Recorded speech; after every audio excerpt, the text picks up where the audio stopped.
This is a toy spot on the DC Universe Classics Wave 11. This is figure 4. This is Cyborg Superman.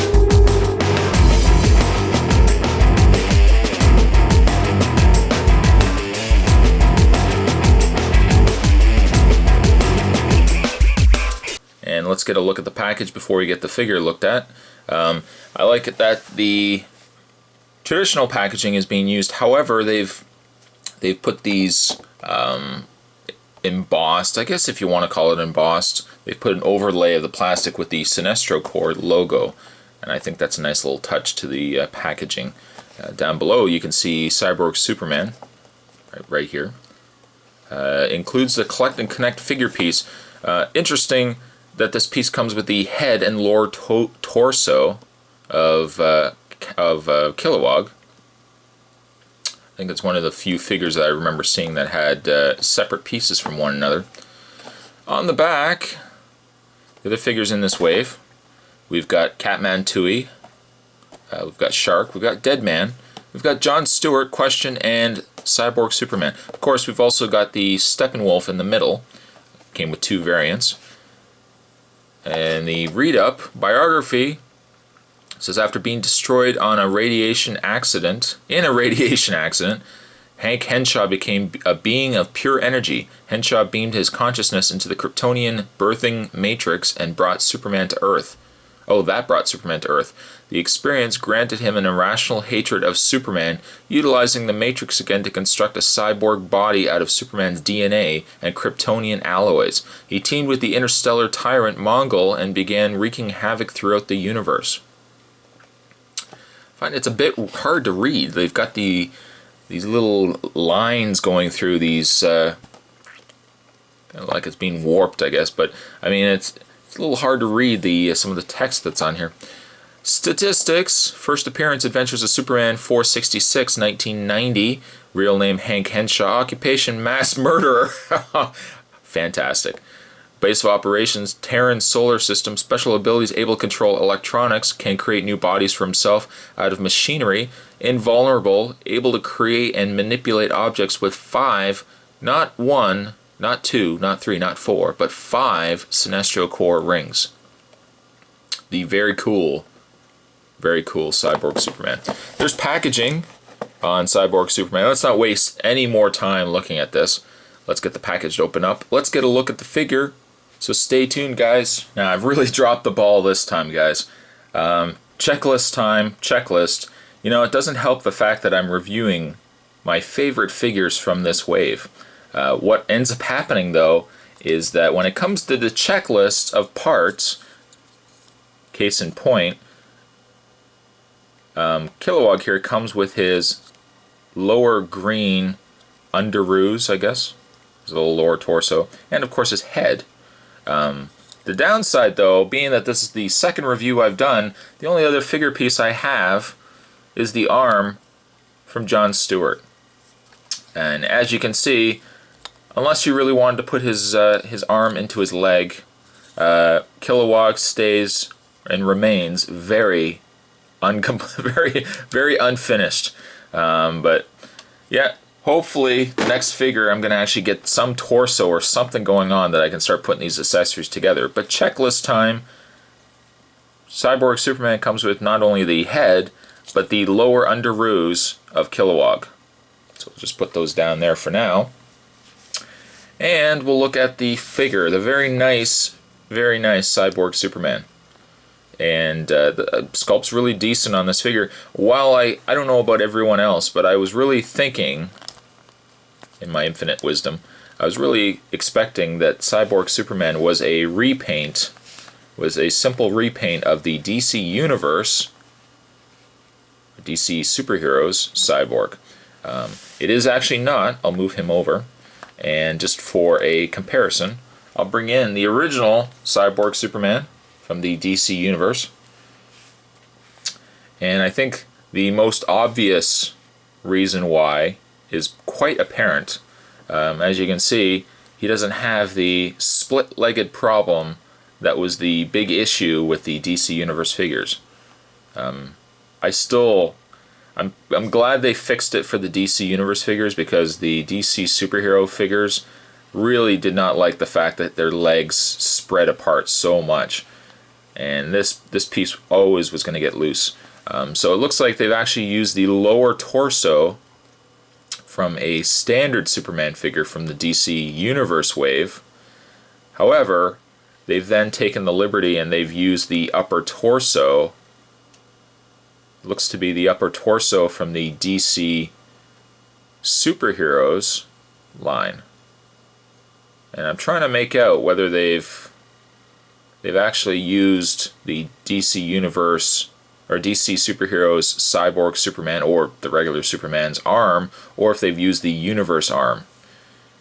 Looks to be about the same, really. The head as well. Just trying to see, the head does in fact look like it is the same head, aside really from a slight repaint and a slight change to the eye.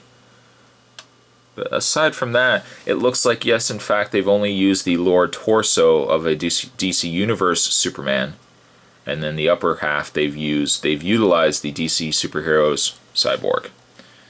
But it's nice actually to have both, because if you're putting your guys on display, you can put the Cyborg Superman here from Superheroes. You can put him with the other Superman, including the very cool, the Superboy coming in DC, was it Wave 12? The Wave 12. Actually, it might be Wave 13. Yeah, because I think Wave 12 was Darkseid. I think Wave 13, yeah. But yeah, it's nice that you can have this. And then certainly you can have good old Sinestro Corps Cyborg Superman along with his leader, Sinestro, in the Sinestro Corps variant of Sinestro that came out. But a nice looking figure. Let's not talk anymore about Sinestro. Let's talk here about the Cyborg Superman. A very nice looking Superman. And it almost shares the same coloring as the Harlequin figure. It's not vibrant. It's more of a darker red. And while I had real problems with the Harlequin figure, I'll just move the light a bit. Well, I had real problems with the Harlequin figure being that the color just didn't seem very vibrant.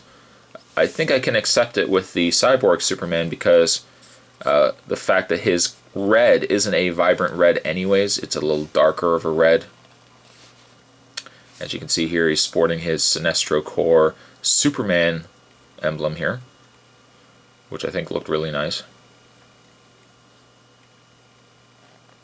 Also, I like the fact that they've put the emblem on the back. I mean, this was a DC Superheroes cape, not the Universe cape, because the Universe capes tend to be a little more slender.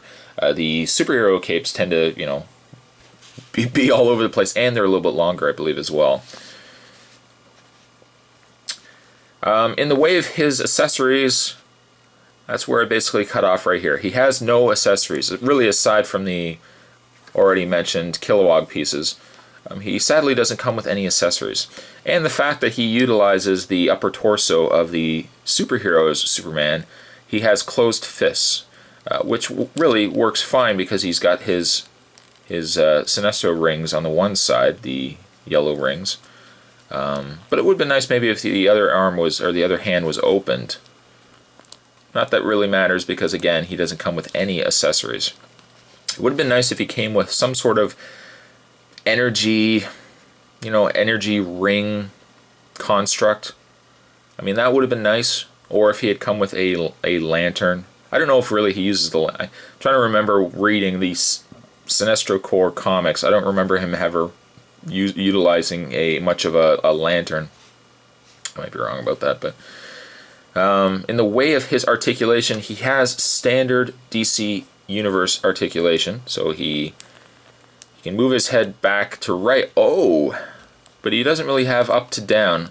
I guess because, again, he's utilizing that upper torso from an older figure.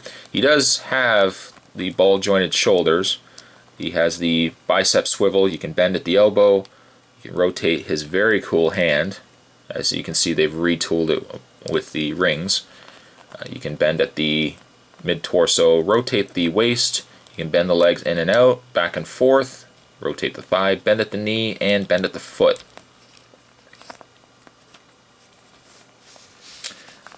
Quite a nice looking figure. I like the coloring. The coloring probably is one of the nicest things, and it's so ironic the fact that I really ripped into the Harlequin figure just for really what ended up being the same coloring. It works well on him, while I don't think it worked well on her. She needed to certainly have more vibrant color.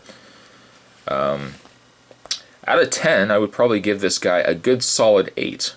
He's well worth picking up, and certainly if I bring him in once again, if you have the previous DC Superheroes Cyborg Superman, it's nice to have him on display with the Reign of Superman, the Steel Radicator, if you were lucky enough to pick him up, and the upcoming Superboy figure. And then while you can put this Cyborg Superman with the other members of the Sinestro Corps, and you have a nice little display. But overall, an 8 for the Cyborg Superman. And that was a toy spot on DC Universe Wave 11. And this was the Sinestro Corps Cyborg Superman. Hope you guys enjoyed it. Many more DC Universe Wave 11 reviews to come. And I'll see you guys then. Later.